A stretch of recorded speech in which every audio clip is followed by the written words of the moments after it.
Brad, just how disappointing of a loss was this tonight?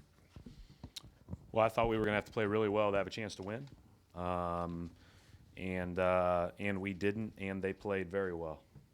So all those things combined is what happened, and it's the reason why we didn't have a chance in the fourth quarter.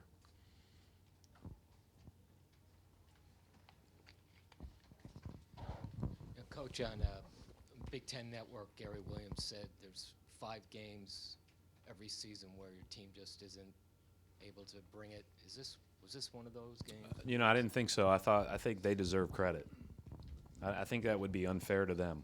I think that, and you even look down the floor at their bench and how connected they seemed and how good they played. I mean, Durant and Westbrook doing what they did in the first half and, taking some of the air out of our tires. And then, them making those shots is one thing, but then, when you make a miss finally and they get the second chance points, that's really deflating.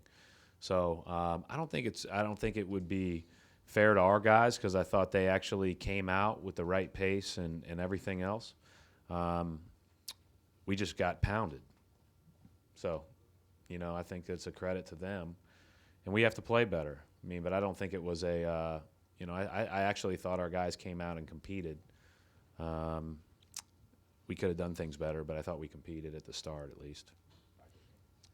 Coach, talk about the third quarter, and what do you think went wrong throughout? Well, I don't think, and I just think that, first of all, those guys got going. Ibaka hit the 2 big shots, and we probably just didn't hunker down as a team the way we needed to. And so, I feel like I had as much to do with that as anything. I didn't do a very good job. And so we'll get better and get ready for Friday night. Marcus Smart, was on Kevin early, and I think he went to the post, right away, hit those 2 shots. Did you kind of think that small matchup maybe got him going early on? Well, I mean, we could, overanalyze and analyze those matchups, and I could try all 14 guys too. So the one thing that does too is it has a tendency to get a team stagnant if they continue going to it because other guys aren't involved. To his credit, I could see them telling the next time down Russ to get in the post. And then they ran some high pick and rolls and went away from it, so to get everybody else going too. That was a really good move by them. Whether that was the guys on the court, whether it was Billy, whatever the case may be.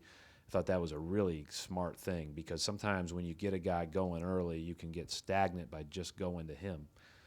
And the shots that he was making, other than the lob over the top, I'm not sure we could have guarded him much better, to be honest. Do you come into these games expecting them to go for that vulnerability and then trying to game plan after what can you do to adjust once they go for that? Well, I mean, hey, everybody's got a vulnerability against Kevin Durant. We all saw Russell Westbrook. I mean, he's the fastest guy in the league probably.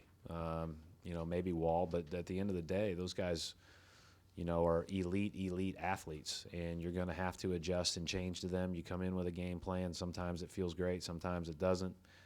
When Durant was out, we tried zone. We tried everything. And, it just didn't, nothing really stuck well enough. And then, again, the rebounding was hurtful because when you finally do get those guys to miss, not coming up with the boards is a killer.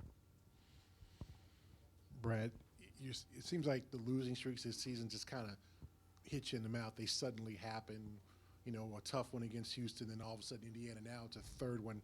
What's the remedy, especially this time of year where it's critical to get out of this kind of rut? Yeah, it's the NBA. I mean, look around the league. Other than the Warriors and the Spurs, pretty much everybody's been through it. And so that's why you never get too high and you never get too low. You stay the course with what you're doing. We're going to have to figure some things out. Because, we're playing really good teams. And to be candid, the last 2 nights we've gotten exposed pretty good. Coach, is playing against this type of team where you miss Jay Crowder most? I mean, hey, I don't think – and I think Jay's really, really good, but I think we would have needed, our whole team to play better tonight.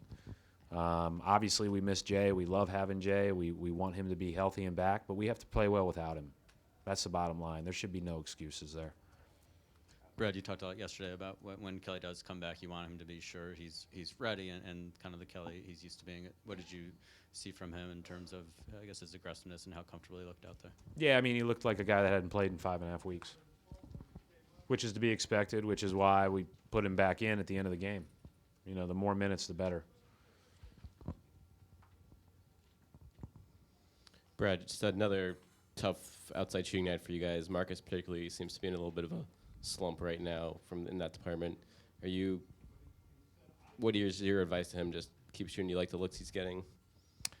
Well, I thought the looks that he got, especially in the first half, were all rhythm for the most part, extra pass opportunities. There was one that he shot behind a screen, but other than that, you have to shoot them, and you have to be able to knock those in, and he's very capable of that. But you know, especially if you're going to be small, you're going to have to make shots. It's the way it goes, and I think that, you know, again, we trust him to shoot those, and you know, whether it's the last game we played against him where he hit 5, or this game where he, you know, struggles to make them, then you have to live with that, and you have to make up for it in other areas. Brad, you had touched on a little bit earlier about rebounding, just the role that it played in tonight's game. You guys have been a really good team in transition, getting fast break points. Aside from the rebounding dynamic, can you point to maybe some other factors that really hurt you guys in terms of getting your fast break transition game going? Well, we haven't been a very good rebounding team all year, defensive rebounding. So that's something that is an issue and needs to, you know, improve if we want to ultimately play beyond, you know, whenever the end of the regular season is. And then, yeah, we're going to need to, you know, if we're not shooting the ball well, to Brian's point, then we're going to need to be able to get points in transition. We're going to need to get points before the defense is set. And, you know, hey, they didn't miss enough for us to get out and do that. And that's, again, we could have done some things better, but I don't want to take away from what they did. They won that game. That wasn't like, you know, they were really good. Brad, going into a game like Toronto on Friday, do you have any concerns this late into the season about the temperament of your team, a young roster? You admitted that they got beat up pretty good the last 2 nights. How do you expect the team to respond? Well, I think there's only a couple ways you respond, right? You either lay down or you compete like no tomorrow. And so you compete like no tomorrow. And you got 14 more opportunities to do that